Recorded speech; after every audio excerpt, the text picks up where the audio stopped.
we'll go into a new topic in the new year. And we're going to start with talking about guidelines for speech in reflective meditation groups. And we wrote a piece a few years ago for our retreats, specifically, and for our groups. And we modified it a bit for this group, for our daily online practice, as well as keeping in some of our original thoughts. So, at this daily online Sangha, each of you, you really each have a chance, if you choose, to explore your experience in meditation aloud and with a teacher, in conversation with the teacher.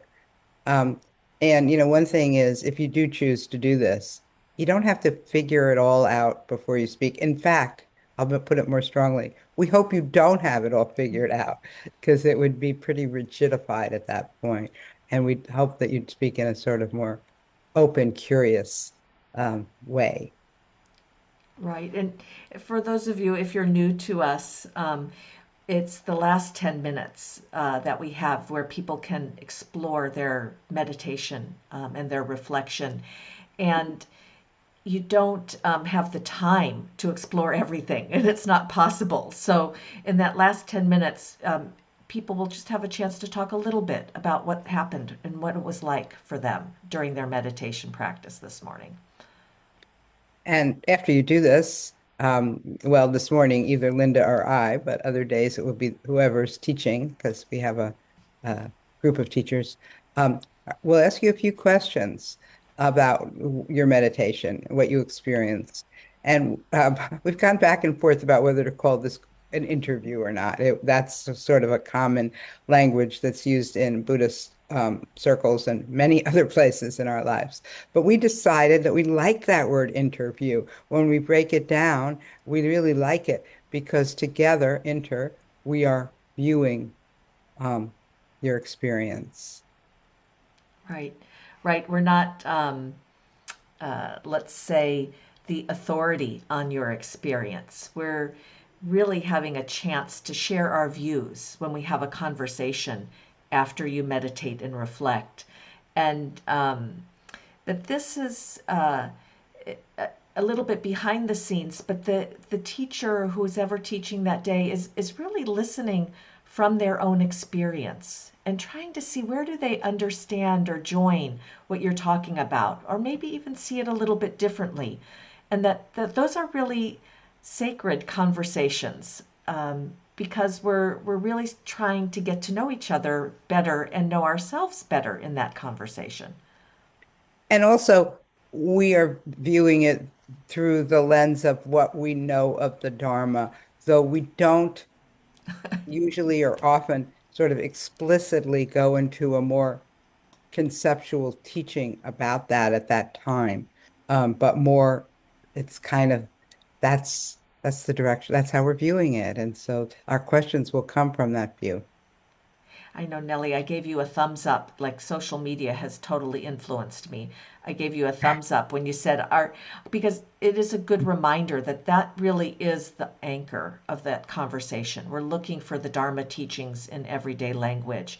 And then sometimes we'll name them if we see them or talk about how you see a teaching in your experience. And that is a bedrock of the practice. Right, right. And what really differentiates it from other interviews um, that you have no doubt experienced. But the rest of you during that time, those who are not speaking, will have a chance to listen hopefully receptively, um, and hopefully being curious about what the other person is talking about, what their practice is like, maybe even taking some of those questions that are asked into your own practice. Though you also might be disinterested and irritated by what the other person says. There's room for everything here, but then you can inquire on that, like what's really going on there. Right. I think making that explicit is what we're observing and what we're making of what we observe to take that into our practice. that becomes our own prompt, our own questions, our own looking at our own triggers, what's going on for us.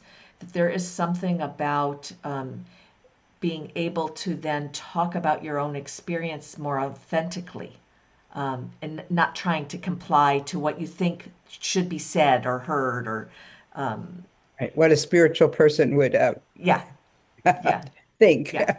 Yes, exactly. Um, Yeah. yeah, which is full of all kinds of concepts and shame and all kinds of other stuff, conceits, Yeah. on and on. Yeah. Yeah. Yeah, and often there are things we try to push away and try not to think and not to feel. So in some ways we are opening the invitation for those thoughts and feelings to be a part of your meditation practice, and then to determine, discern when they need to be expressed or when they need to be brought forth, more as a form of your own knowledge. And and that knowledge can inform others. This is where we really are learning from each other. You're learning while you're listening, and there is a tendency.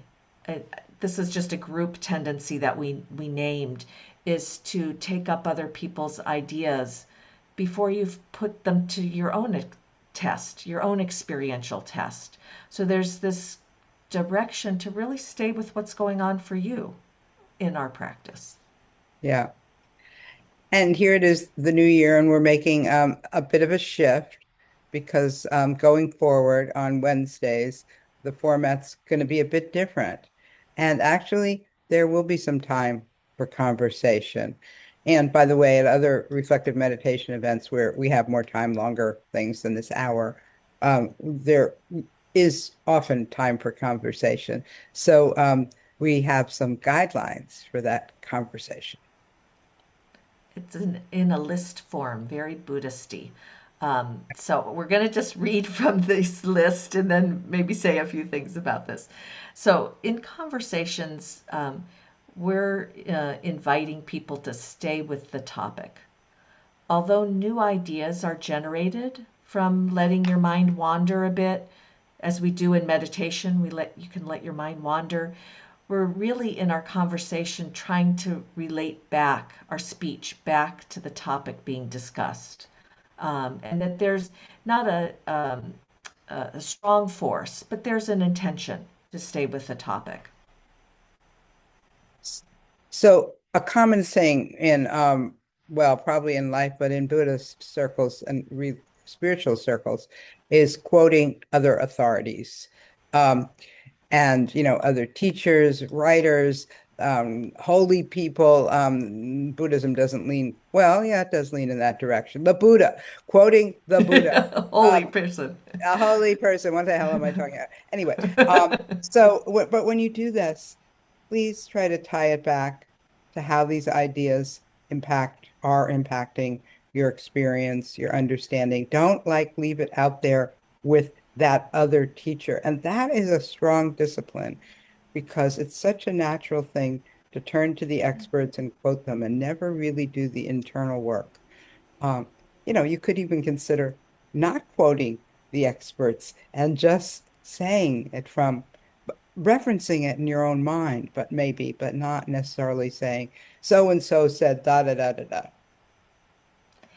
I think we're really asking people to quote themselves, you Right. know? That's good. That's good. Find your own quotes, quote yourself.